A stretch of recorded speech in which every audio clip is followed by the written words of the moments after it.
Hi and welcome back to Stamp with Anna, and welcome to Technique Tuesday.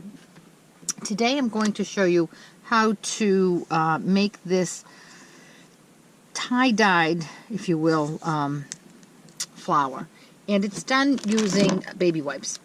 It's an old technique, but like I keep saying, it's a great thing to dust off those techniques and bring them back out and make them new again. So we are going to make the whole card, but I just want to focus on how we made that flower. So quickly, what we need for cardstock is a thick whisper white, 8.5 by 5.5, scored at 4 1/4, and I've already done my cutting and mounting. And I have a piece of designer series paper that I cut at 3 3/4 by 5, and then a piece of pure pizzazz, which is 3 7/8 by 5 1/8, and I've already mounted that. Then I've cut this frame out. I die cut this, and I die cut it using the layering framelits dies, the layering squares dies.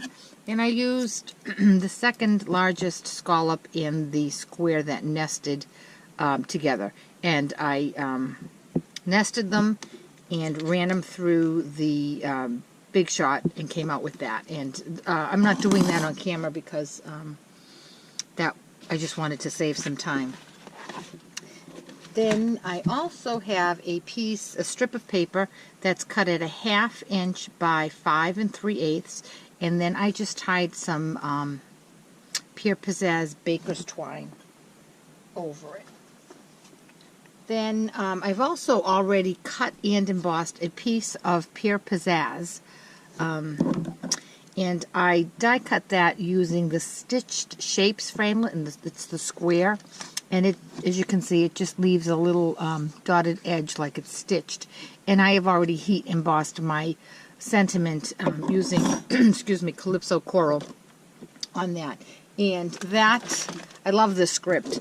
That script is from the brand new Happy Birthday Gorgeous, which is that there. It's really super cool. So those are all the elements. Now I'm just going to show you how to make the flower. The first thing we need is some baby wipes, and I'm going to use 2. And you lay them out.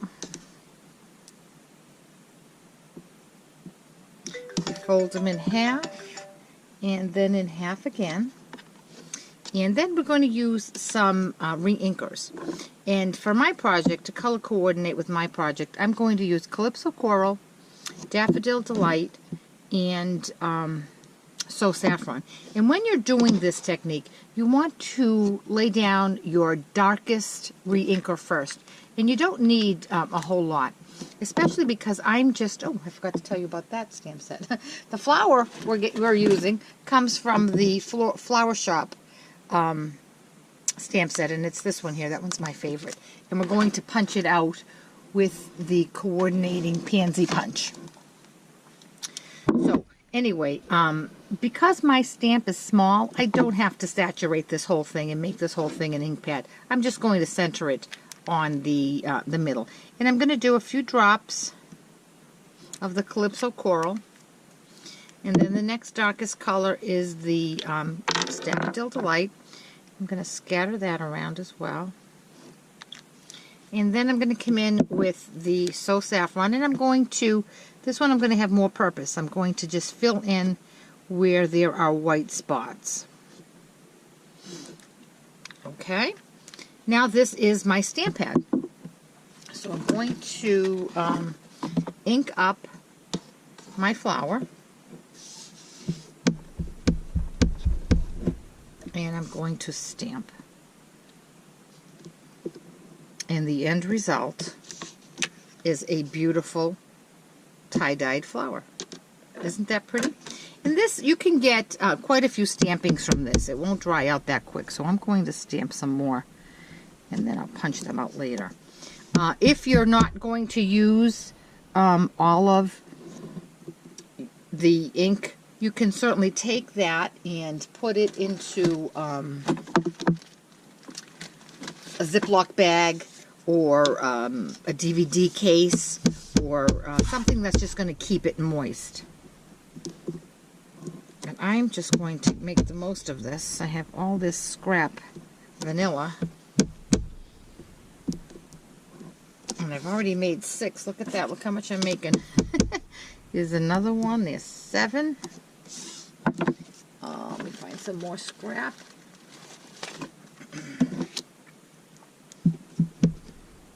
There's 8. There's 9. There's 10. I could probably get a lot more from that, but I think that's all I'm going to do for now. So I'm going to put all those aside because I am going to use them on another project. And I'm going to bring in my pansy punch. I'm going to line my flower up. There is a great tutorial on YouTube about how you can line this punch and stamp up so that it's not difficult. I should have got the link, but I didn't think of it. So if I think of it, I will post it on my next video. But in the meantime, I'm sure if you do a search, you'll be able to find it. So here are a few of the flowers, and as you can see, they'll look different depending on where your stamp hits that that makeshift ink pad. So some of them have more yellow in the center, some of them have more Calypso coral, so you can get a lot of different looks from one stamp pad just by turning it around. So like I said, it's not, this card is not about making the card, it's more about the technique, but since we have all the pieces, I'm going to show you how I put it together. So I've already mounted this DSP onto my Pierre Pizzazz, and now I'm just going to put some snail on the back of it. And I think this pack it's a retired pack, I know that much. It's called Pretty Petals. Obviously any designer paper would work, depending on what the color theme you want is. And then I'm going to take this strip and put some snail on that as well. Now I did cut this purposely not the same size as this 5.5 of my my card base, because I wanted it to, oops, I wanted to go this way. I wanted it to hang off a little bit. And the reason I want my knot on this side, on the left side, is because my flower is going on the right side, and I want it to be on opposite sides. Okay, then the little frame that I cut out from the layering squares. The layering squares is a great framelit to have. I think there's 19 framelits, and you can mix and match and make frames and mats, scallop mats, straight mats. You can just make so much with it. And Stampin' Up! Offers a set of them in squares, in circles, and in ovals. And of course I got all 3 of them because I use them all the time. I think they're a great investment. Then I'm going to come in with my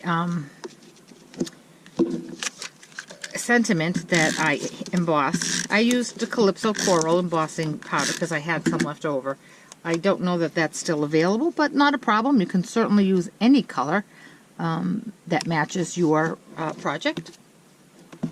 I'm going to bring in my flower that I just tie-dyed, and I'm going to, I want it to stand up nice, so I'm going to put dimensionals on each petal. So that's 5. Might be a little overkill, but I want it to stand up nicely.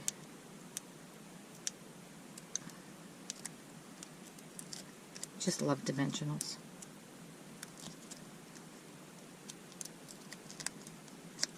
All right. It's the last backing, and I'm just going to put, oops, I want to put this right here. And I want some of this frame to show. I think that adds a little bit of something nice to it. and off it goes, off to the side. And there we go. Nice and easy. I know all my stuff was done beforehand, but really it's not much at all. And the technique is just, like I said, it's a great technique. And you saw me, I stamped up 10 of these, and I still have a lot more juice left in my makeshift ink pad. So give it a try. My one tip I would give you is don't mix more than maybe 3 colors. I think the more colors you mix, the more muddled your end result will be. And obviously colors that go nicely. You're not going to mix like a purple and a yellow because you're going to get a brown. So coordinating colors, complementary colors. And I just love this one, nice and bright, perfect for a flower. You could do it with words. You could do it with just about anything, any image that you have. So I hope you'll give that a try, and I hope you'll come back next Tuesday for another Technique Tuesday video. And if you have any questions about this technique or any of the projects on my blog, certainly contact me through my blog at www.stampwithanna.blogspot.com. Thanks so much. Have a great day.